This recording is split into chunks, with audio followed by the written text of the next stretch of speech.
Hi, I'm Matt from hawkreviews.ca, and this is the CCM Jetspeed FT1 skate review.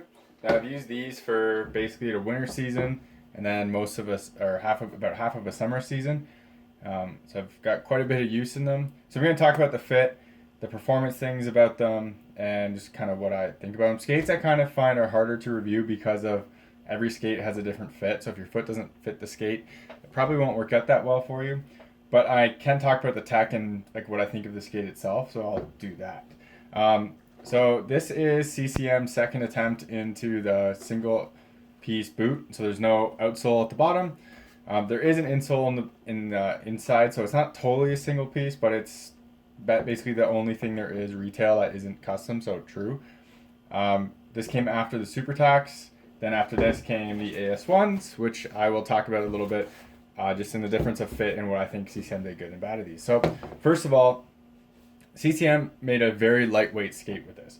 I think the point, and it says light frame here, so you can kind of get an idea of that, is this skate was for lightweight and for a bit of flexibility. So is the Jetspeed line is typically a bit smaller in terms of width than the Super Tax is, and depth as well.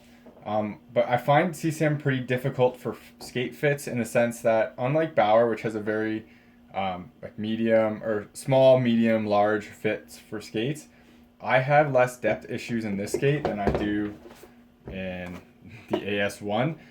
But the Tax is supposed to be the wider fitting skate, so it's kind of frustrating to me because CCM doesn't, I find, follow that traditional pattern like Bauer does, and they've changed so much. Like the old RBZs were giant skates, and then this is a much skinnier skate than what that was.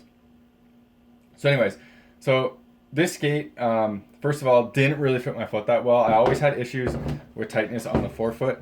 I have had that with, on the forefoot. I have had that with most skates I have worn. It's a reason I wear really, really thin socks. The other issue with this is how tight the heel was. So you can kind of see there how it kind of comes out. My foot was about too fat right here for my heel, and this would give me pressure all the time. It would really, really hurt. I tried to wear super feet once, it put me even higher, and that hurt even worse. So the skate isn't the best fitting skate for me, but the performance out of it was phenomenal and probably the best performing skate I've ever used. The reason being is this skate is actually softer and like less, and I'll get to that in a second, but it's a softer one piece boot than the Tax are. So the Tax are more rigid, and I tried to do a video of this showing me like stepping on them and showing the boot flex, because when I skate in the FT1, I could feel the boot flexing under all my strides. And to me, that's a good thing. Well, it's personal. One is personal preference, but to me, that kind of brings back to the the Vapor X60s, which they're almost heralded as like a really the best of the pre-composite boots. So it was a Tech Mesh Pro boot, but it still had that bit of give to it. So when you stepped in stride, it didn't feel like you were in a boot that wasn't moving with your foot. You could feel it flex. And this is very good for that. I can feel that flex every time I stride, every time I do a hard push and stop. But it's not a negative feeling. It's not a bad feeling. Like I don't feel like I'm losing energy transfer. It just feels like it's helping your foot move in a more natural way. Where when I'm wearing these and I'm doing those strides, I can feel the boot not moving with my foot. So it locks it in place more. And it kind of hinders movement and performance a bit because you're not able to stride the way you are naturally doing it. So you're kind of restricted with this, where the FT1 moves with your foot and does a really good job with that. So I have to give CCM huge credit for that, because this skate did a fantastic job in like that feel when skating and like giving a little bit of like give to it on every stride. So great job there. I really like what CCM did with the graphics package of this. I think it's a really good looking skate. You know what it is right away. They did an excellent job with that. Graphics aren't a big thing. You can even take this off and it all becomes silver, which looks pretty interesting as well. The Hyperglide blades are awful. They're really good for the gliding on rough ice and bad ice, but they're such a soft steel that I would have to get this sharpened almost every other skate. I did a Bionic skate blade review where I replaced Hyperglide with it, and I'm infinitely more happy with that. So if you're interested in that, you can check that out. Anyways, so The next thing about CCM skates is the tongue. For some reason, I have never been able to be happy with a CCM tongue. I kind of feel these aren't thick enough. Do look fairly thick here, but CCM always does something with a really hard piece right here. And my problem with that is when you're actually like put them in, I would always feel pressure right. So if I can get this on, I would kind of feel pressure right here because of this hard piece. Now, I understand the hard piece is there to kind of fight against the lace bite, but to me, it kind of hindered, and CCM does it. These skates, these tack skates especially, like I have the issues over here with the skate where it feels much thinner than other parts. I never had that issue with Bauer skates. It's only the tongues on CCM skates. I'm just not really a fan of how they do them. They're never comfortable to me, and they always kind of sit weird. They always kind of sit off to the side and never completely straight. I feel like these should be thicker. To kind of give more padding there, but the side, like it's a thick tongue at the top and not at the side. This is where my knowledge kind of is lacking because I just can never get used to these CCM tongues, but with my X100 Vapors, they're infinitely more comfortable, so it kind of always bothers me.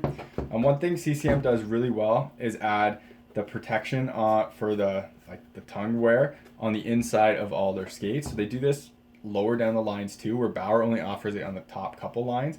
So good job CCM on that because it really does make a difference. The liner on here was, I think, very good for stopping slippage. Every time I'd pull my heel out, I would hear a suction cut because of how tight it was on my heel. But the one thing I think they missed out on, there's nothing over on the sides. So I heard some people having rubbing issues with the inside like ankle bone right here. I didn't have that issue because my foot was so jammed into the skate that it wasn't moving at all. But other people had some issues there, and I think they should have added maybe some more grip over here. One of my big complaints about CCM is they put in these comfort edges to match the Bauer ones, but there's no comfort here. There is absolutely no give in this at all. It's just a different material than right here, and it's extremely hard and not comfortable whatsoever. It wasn't until the AS1s that CCM actually added some give there and can kind of compete with the Bauers. I still think the MX3s were so soft, but the Bauers Comfort Edge is a little bit better than this, but at least this has some comfort to it, where the Comfort Edge on the Jetspeeds was a total joke. So I kind of think that's like false marketing on CCM's part for that, regardless. Now, my biggest complaint about this skate is how thin the sidewalls are. And I know that they probably had to do that to get that the bend in the skate to make it kind of move with your foot. But for me, every time I took a puck on this, no matter where it was, including down here, it would kill. Now, when I block shots, I'm not playing generally against players who can really shoot because I'm not pro and I want to be able to not have foot pain. But I do wear shot blockers, and I didn't wear shot blockers a few times to test this, and every time it got here, it killed. I haven't ever skated in a skate that hurt that badly before. I've been wearing decent skates for a while. I had my X100s for about 3 years before these, 4 years, and these hurt by far more than anything else.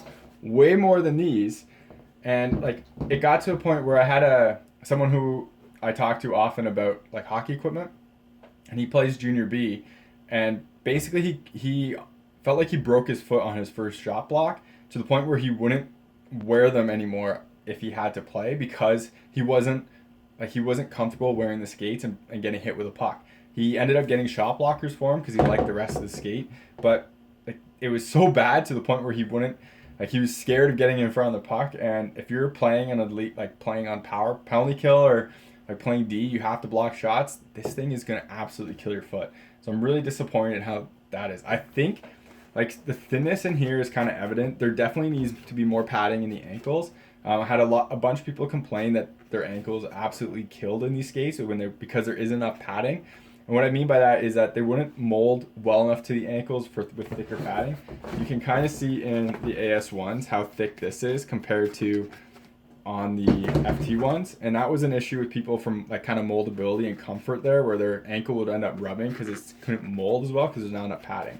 Now I understand They might have lacked in the thickness of this to make it more bendable, but they would have to do something in here to actually give it padding, because there is absolutely zero, and it totally hurts like crazy if you ever block a shot here. I got a couple at the bottom too, and that, like, because my shot blockers would come here, but then they wouldn't cover here. Anytime a puck hit down here, it would absolutely kill.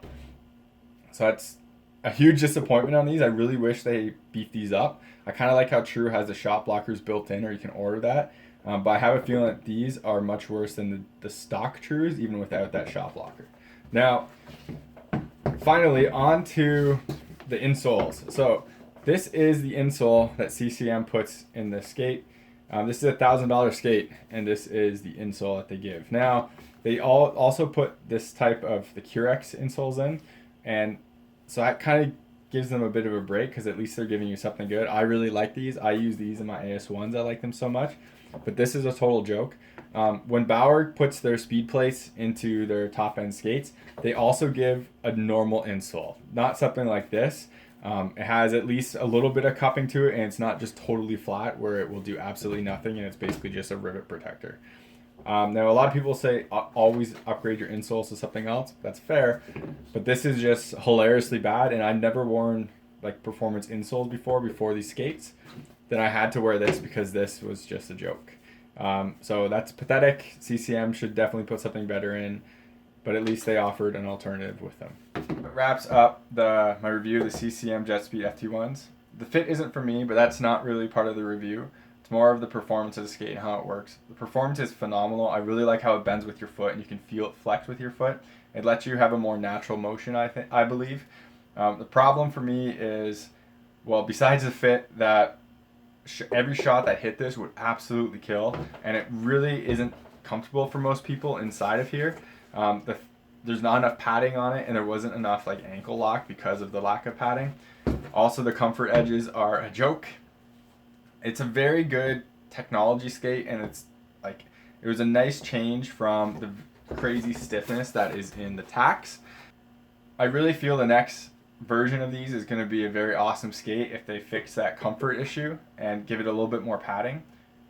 If it fit your foot, it's a great option. This one is still a great skate, but the protection issues are something that I wouldn't want to go back to. So if you do fit these really well, definitely get shot blockers, because this thing is going to kill if you block shots. So thank you very much for watching. Hopefully this review was helpful. I hate to say this, but subscribe to me on YouTube, follow me on Twitter, Instagram, links are in the description. It helps me get gear like this so I can talk about it and review it. So that's it. If you have any questions, leave them below, and feel free to reach out. Take it easy.